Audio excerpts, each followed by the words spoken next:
Welcome to The Sample, a quick discussion of auditing concepts and terms that will help you do your work. Conducting an audit in accordance with auditing standards is no small feat, and I want to support you. We'll be referring to the GAO, IIA, and AICPA literature to bolster our conversations. Let's get started.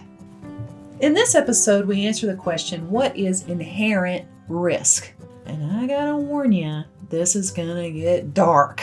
Because inherent risk is all the bad stuff that happens when you take action, when you decide to do something. And we're gonna look at an example of a school district who chose to build a pool behind most of their schools. So when they decided to build that pool, they took on the risk that one of these things could happen: death, injury, shame, loss of money, or non-achievement of goals. Now, a lot of times our audit objectives will only focus on loss of money, especially if we're like a financial auditor, maybe a little bit of shame. But there are audit objectives that have to do with death. I am working with a state auditor who is looking at nursing homes and whether the nursing homes are being inspected for health and safety, right? So their objective centers around death and injury, maybe shame. Money is not the most important concept for that audit objective. Another way I think about inherent risks is I think about them as the effect statement in a finding.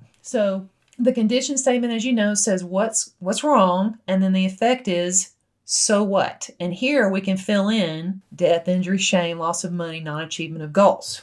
Here's an example from the school. If the lifeguards are not on duty while the kids are swimming, the kids could drown. That would be terrible. See, I told you it was going to be dark. Or maybe our condition statement sounds like lifeguards are self-reporting the hours they worked and we're overpaying them. So the first scenario was hitting death head on, and the second one was more about loss of money.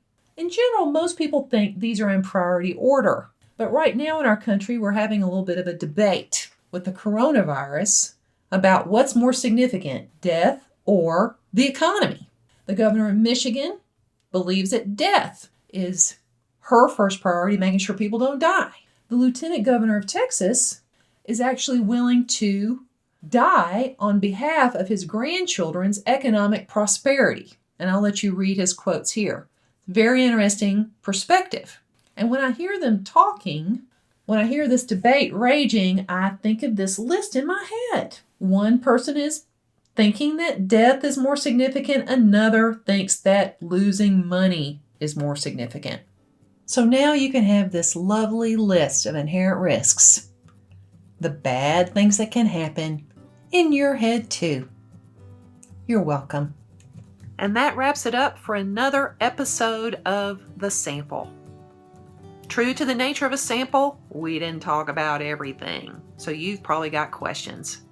Write to me at Leita@Yellowbook-CPE.com, and I'll do my best to fill in the blanks. Thanks for playing.